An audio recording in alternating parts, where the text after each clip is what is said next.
Hello guys, മറ്റൊരു വ്ലോഗിലേക്ക് എല്ലാവർക്കും സ്വാഗതം. ഇന്നത്തെ യാത്ര എന്ന് പറയുന്നത് ലണ്ടനിലുള്ള മറ്റൊരു ഫേമസ് അട്രാക്ഷനായ ലണ്ടൻ കേബിൾ കാറിലേക്കാണ്.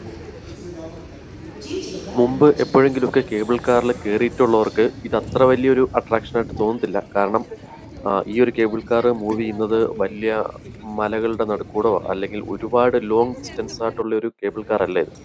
ബട്ട് ഇതുവരെ കേബിൾ കാറിൽ കയറി എങ്ങും എങ്ങും ഒരു കേബിൾ കാറിലും കയറി എക്സ്പീരിയൻസ് ചെയ്യാത്തവർക്ക് മസ്റ്റായിട്ടും ട്രൈ ചെയ്യാൻ പറ്റുന്ന ഒരു പ്ലേസാണ്. നിങ്ങൾ ലണ്ടനിൽ വരുവാണെങ്കിൽ ഇതുവരെയും കേബിൾ കാറുകളിൽ എങ്ങും കയറിയിട്ടില്ല എങ്കിലും നമ്മൾ മസ്റ്റായിട്ടും ട്രൈ ചെയ്യാൻ പറ്റുന്ന ഒരു പ്ലേസാണ് ലണ്ടനിലെ ഈ ഒരു കേബിൾ കാർ. കാരണം ഇതിന് അത്ര ഫീസില്ല. കുറച്ചുകൂടെ നമ്മൾ മറ്റ് ഇവിടുത്തെ പബ്ലിക് ട്രാൻസ്പോർട്ടേഷൻ്റെ ഒക്കെ ആ ഒരു ചാർജുമായിട്ട് കമ്പയർ ചെയ്യുമ്പോൾ ഏകദേശം അത്രേ വരുന്നുള്ളൂ. വളരെ ചീപ്പായിട്ട് നിങ്ങൾക്ക് കേബിൾ കാറിൽ ഒന്ന് എക്സ്പ്ലോർ ചെയ്യാനായിട്ട് പറ്റും. ബട്ട് കേബിൾ കാറിലൊക്കെ ആൾറെഡി പല വേറെ സ്ഥലങ്ങളിലൊക്കെ പോയി എക്സ്പ്ലോർ ചെയ്തിട്ടുള്ളവർക്കാണെങ്കിൽ ഇത് അത്ര വലിയ ഇമ്പോർട്ടൻസ് ആണെന്ന് എനിക്ക് തോന്നുന്നില്ല. അപ്പം കേബിൾ കാർ എക്സ്പ്ലോർ ചെയ്യാനായിട്ട് വരാൻ താല്പര്യമുള്ളവർക്ക് ഇതിൻ്റെ തൊട്ടടുത്തായിട്ടുള്ള റെയിൽവേ സ്റ്റേഷൻ എന്ന് പറയുന്നത് നോർത്ത് ഗ്രീൻവിച്ച് ആണ്. നിങ്ങൾ ലണ്ടൻ ട്യൂബിൽ കയറിയിട്ട് നോർത്ത് ഗ്രീൻവിച്ചിൽ ഇറങ്ങിയാൽ മതി. അവിടെ നിന്ന് ജസ്റ്റ് വാക്കബിൾ ഡിസ്റ്റൻസ് ആണ് ഈ പറഞ്ഞ കേബിൾ കാറിലേക്ക് എത്താനായിട്ട്. ഇതിൻ്റെ ടിക്കറ്റ് നമുക്ക് രണ്ട് രീതിയിൽ എടുക്കാനായിട്ട് പറ്റും. ഒന്ന് നമുക്ക് ഓൺലൈനിൽ ബുക്ക് ചെയ്യാം. ഓൺലൈനിൽ ബുക്ക് ചെയ്യാനായിട്ട് നമ്മൾ ജസ്റ്റ് ഗൂഗിളിൽ IFS കേബിൾ കാർന്ന് സെർച്ച് ചെയ്താൽ അവരുടെ ഓൺലൈൻ സൈറ്റിലേക്ക് പോകും. അവിടെ നിന്ന് ടിക്കറ്റ് ബുക്ക് ചെയ്യാം. അതല്ലെങ്കിൽ ഇതിൻ്റെ ഫ്രണ്ടിൽ ഇവിടെ ടിക്കറ്റ് കൗണ്ടർ ഉണ്ട്. ഇവിടെ വന്നിട്ട് നമുക്ക് നേരിട്ട് ടിക്കറ്റ് ബുക്ക് ചെയ്യാൻ പറ്റുന്നതാണ്. ഞാൻ ജസ്റ്റ് പ്രൈസ് ഒന്ന് കമ്പയർ ചെയ്ത് നോക്കി. ബട്ട് എനിക്ക് അത്ര വലിയ ഡിഫറൻസ് ഒന്നും തോന്നില്ല. ഓൺലൈനിൽ എടുക്കുന്നതും ഇവിടെ വന്ന് ടിക്കറ്റ് എടുക്കുന്നതും ഒക്കെ ഏകദേശം സെയിം ആണ്. അത് ഏത് വേണമെങ്കിലും നമുക്ക് പ്രിഫർ ചെയ്തിട്ട് ടിക്കറ്റ് എടുക്കാവുന്നതാണ്.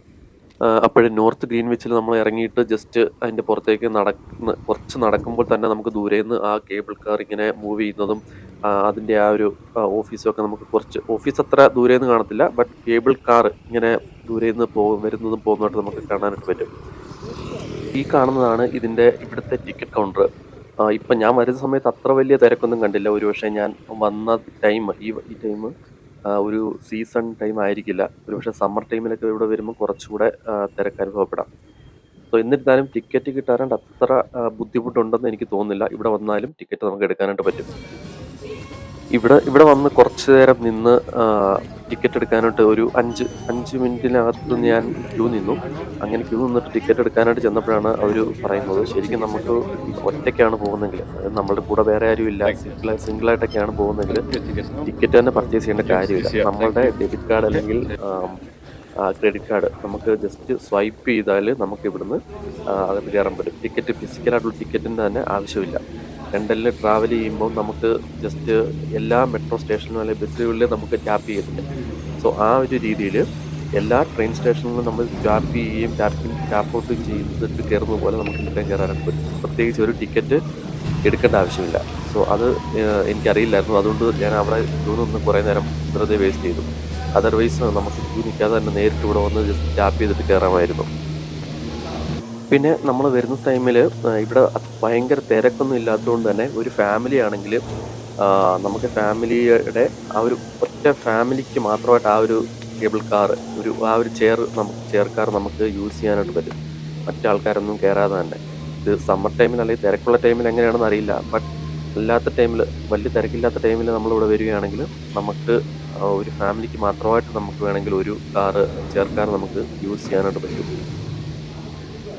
ഞാൻ വന്ന ടൈമിൽ എൻ്റെ കൂടെ വേറെ അധികം ആളൊന്നും ഇല്ലായിരുന്നു. എനിക്ക് ഈ ഒരു ഒറ്റ കേബിൾ കാർ, ഈ ഒരു ഒറ്റ കാർ തന്നെ എനിക്കായിട്ട് കിട്ടി. എൻ്റെ കൂടെ മറ്റേ ആരും തന്നെ കയറിയില്ല. ആ ഒരു പ്രൈവസി കൺസേൺസിൽ അതൊരു വലിയൊരു കാര്യമാണ് കേട്ടോ. നമ്മുടെ ഫാമിലിയായിട്ടൊക്കെയാണ് വരുന്നതെങ്കിൽ നമുക്ക് ആ ഒരു ഫാമിലിക്ക് മാത്രമായിട്ട് ഈ ഒരു ഒറ്റ കാർ നമുക്ക് യൂസ് ചെയ്യാനായിട്ട് പറ്റും, വലിയ തിരക്കൊന്നും ഇല്ലെങ്കിൽ. ഞാൻ ഒറ്റയ്ക്കുള്ളായിരുന്നു. അതുകൊണ്ട് ഞാൻ മാത്രം ഈ ഒരു ഒറ്റ കാറിൽ കയറി.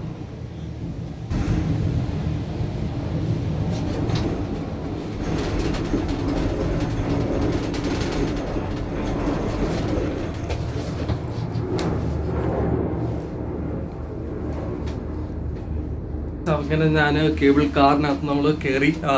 എന്തോ ഭാഗ്യം കൊണ്ട് എനിക്ക് ഒറ്റയ്ക്ക് ഒറ്റ ക്യാബിൽ കിട്ടി. മറ്റ് തിരക്കില്ലാത്തതുകൊണ്ട് സോ എനിക്ക് ഒറ്റയ്ക്ക് ഈ ഒരു ക്യാബിൻ കിട്ടിയതുകൊണ്ട് തന്നെ എനിക്ക് ഇതിനകത്തുള്ള നമുക്ക് ഈ കാഴ്ചകളെല്ലാം നല്ല വ്യക്തമായിട്ട് എനിക്ക് കാണാൻ പറ്റി. സോ ഞാൻ ആക്ച്വലി ഒരു സൈഡ് ട്രാവൽ മാത്രമാണ് എടുത്തത്. അത് നമുക്ക് ചിലവ് വരുന്നത് 6 പൗണ്ടാണ്. അതുപോലെ നമുക്കിത് ടിക്കറ്റ് നേരത്തെ ബുക്ക് ചെയ്യേണ്ട ആവശ്യമില്ല. നിങ്ങളുടെ കയ്യിൽ കോൺടാക്ട്ലെസ് ആയിട്ടുള്ള ഡെബിറ്റ് കാർഡോ ക്രെഡിറ്റ് കാർഡോ ഉണ്ടെങ്കിൽ ഇവിടെ ജസ്റ്റ് സ്വൈപ്പ് ചെയ്താൽ നമുക്ക് ടിക്കറ്റ് ക്യൂ നിൽക്കാതെ തന്നെ നമുക്ക് ഇതിൻ്റെ എടുക്കാവുന്നതാണ്. സോ അതെനിക്കറിയില്ലായിരുന്നു. സോ അവിടെ ഞാൻ വന്ന് കുറേ നേരം ക്യൂ നിന്നിട്ട് ടിക്കറ്റ് കൗണ്ടറിൽ എത്തിയപ്പോൾ അവരാണ് പറഞ്ഞത് കാർഡ് ഉണ്ടെങ്കിൽ നമുക്ക് ടിക്കറ്റ് എടുക്കേണ്ട ആവശ്യമുണ്ട്. സോ നിങ്ങൾ ഇത് നേരത്തെ ടിക്കറ്റ് ബുക്ക് ചെയ്യേണ്ട ആവശ്യമില്ല. നിങ്ങളുടെ കയ്യിൽ കാർഡ് ഉണ്ടെങ്കിൽ നിങ്ങൾക്ക് ജസ്റ്റ് സ്വൈപ്പ് ചെയ്ത് കയറാം. എന്തോ ഭാഗ്യം കൊണ്ട് എനിക്ക് ഈ ഒരു കേബിൾ കാറിൻ്റെ ഈ ഒരു ക്യാബിൻ വേറെ തിരക്കില്ലാത്തതുകൊണ്ട് ഒറ്റയ്ക്ക് കിട്ടി. എന്ന് വെച്ചാൽ പീക്ക് ടൈമിൽ നിങ്ങളുടെ കൂട്ടത്തിൽ ഇതിനകത്ത് വേറെ ആൾ കാണും. സോ ലണ്ടനിൽ വരുന്നവർ ഈ ഒരു കേബിൾ കാറിലൊന്ന് കയറി ട്രൈ ചെയ്യാനായിട്ട് നോക്കുക. കാരണം ഇത് അത്ര എക്സ്പെൻസീവ് അല്ല. മറ്റ് പല സ്പോട്ടുകളിലെ അപേക്ഷിച്ചിട്ട് ഇത് അത്ര എക്സ്പെൻസീവ് അല്ല. സോ നിങ്ങൾക്ക് മസ്റ്റായിട്ടും ട്രൈ ചെയ്യാവുന്നതാണ്. ജസ്റ്റ് ഒരു പബ്ലിക് ട്രാൻസ്പോർട്ടേഷനിൽ കയറുന്നതിൻ്റെ കോസ്റ്റേ വരുന്നുള്ളൂ.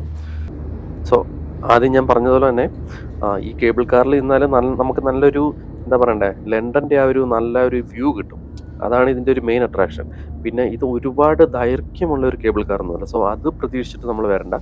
ഒരു ജസ്റ്റ് കേബിൾ കാറുകൾ ഇതുവരെ എക്സ്പ്ലോർ ചെയ്യാത്തവർക്ക് പറ്റിയ ഒരു സ്പോട്ടായിട്ട് കണ്ടിട്ട് വന്ന് നമുക്ക് യൂസ് ചെയ്യാനായിട്ട് പറ്റും.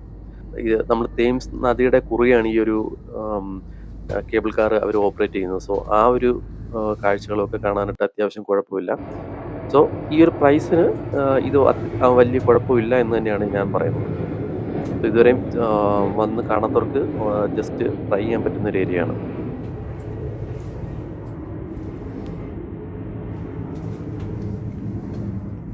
സോ അങ്ങനെ നമ്മളുടെ വൺ വേ ട്രാവൽ ഏകദേശം കഴിയാറായി. ഇവിടുത്തെ ഇറങ്ങുന്ന അവിടത്തേക്ക് എത്തിയിട്ടുണ്ട്. സോ ജസ്റ്റ് ഇറങ്ങാം. ആൻഡ് നൗ എൻ്റെ വൺ വേ ജേർണി ഇവിടെ കംപ്ലീറ്റ് ആയിരിക്കുകയാണ്. സോ ഇനി ഞാൻ തിരിച്ചു പോകുന്നില്ല. ഇവിടെ നിന്ന് മറ്റൊരു ലൊക്കേഷനിലേക്കാണ് പോകുന്നത്. വീഡിയോ ഇഷ്ടമായെന്ന് വരുന്നു. മറ്റൊരു വ്ളോഗിൽ വീണ്ടും കാണാം. Thank you for watching.